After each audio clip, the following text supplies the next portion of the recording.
The Cold War Part 3, focusing on the Korean War and the Cuban Missile Crisis.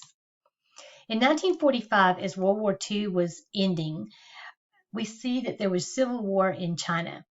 The communists were led by this man, Chairman Mao was his name, and he led the People's Republic of China, which was communist. They had gained strength in China.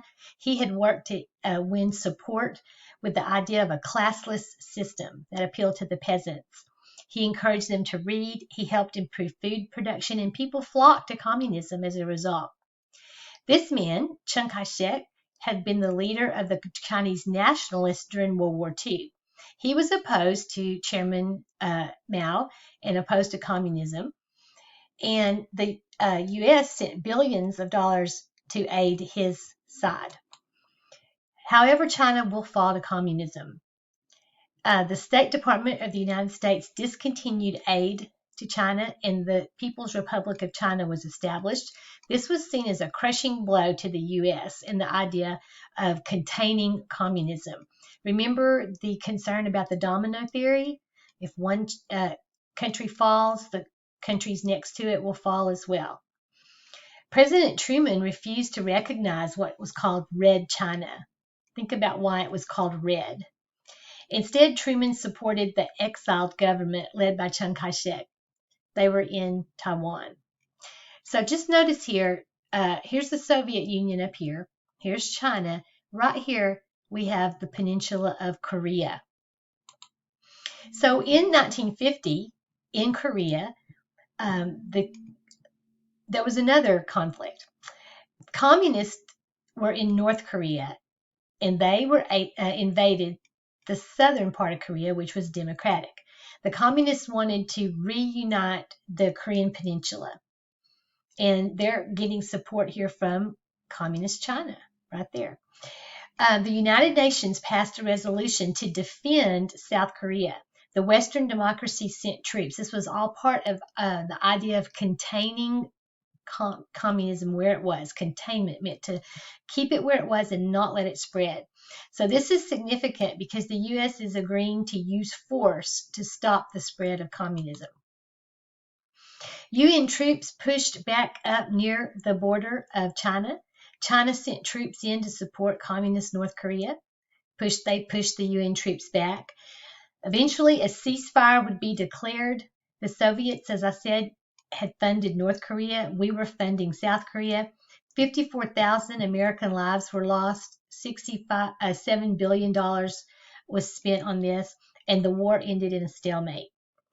The spread of communism had been successfully contained to North Korea. There was no treaty. North and South Korea technically are still at war. Due to there not being a treaty, the U.S. still has troops stationed in South Korea holding the line against North Korea. This area is called the DMZ, or the Demilitarized Zone. It's a 4-mile wide no man's land between the two nations, and it's along the 38th parallel. The person who created this PowerPoint had toured this area, so they added some information for you here. It says that the JSA was where two sides could meet and talk. There was a line of demarcation, a division line going through the buildings. People would enter from their own side. There was a table in the center of the room with a line split down the table. And then this, they're remembering here when they visited this, how the guards watched them and the things that they saw when they visited this area. In 1961, we had another conflict in Cuba. This was known as the Bay of Pigs. The U.S. foreign policy toward Latin America had been based on the Monroe Doctrine. Okay, so we're thinking about Cuba here as back closer to the United States, here in Latin America. President Eisenhower approved of a plan to remove a communist dictator in Cuba. It was a CIA plan, and their idea was to remove this man, Fidel Castro, and they wanted to use Cuban exiles, people who had left Cuba, but who had been trained by the Americans to resist. In April of 1961, thousands of them landed at a place called the Bay of Pigs.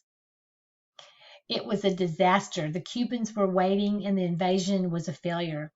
The invasion pushed Castro closer to allying with the Soviet Union. Okay, so the Soviet Union is, remember, it's communist, and so now he's going to be an ally with them. Why would we care about a communist nation so close to our borders? Well, if you look at this map here, here's Cuba, here's the Bahamas, here is Florida, there's Miami. So Cuba is not very far from the United States. All right, that's why we cared.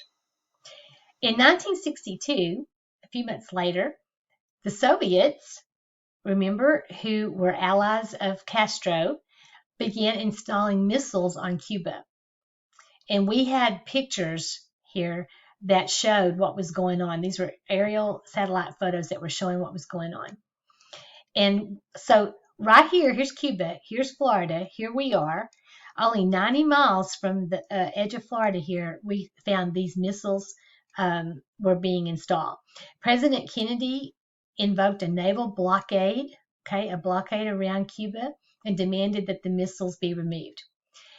But they would not agree. Both nations refused to back down, and for 14 days, the world waited. And look, guys, it was the brink of nuclear war, the Cuban Missile Crisis. That's why it was called a crisis. So this was President Kennedy going head-to-head with Khrushchev, the leader of the Soviet Union. On October 28th, Khrushchev agreed to remove the missiles, and Kennedy promised to end the blockade and not invade Cuba. We also agreed to remove missiles that we had in Turkey. All right, so we had some missiles as well near them, and we agreed to remove them. The confrontation lost the Soviet leader his job, and the Soviets vowed that they would never be forced to back down again. Kennedy realized the significance of what might have happened and asked the Soviets for a nuclear test ban, a ban on testing nuclear weapons. It was signed in 1963. And Kennedy mentioned the idea of establishing better relations between the two countries. That idea was known as détente.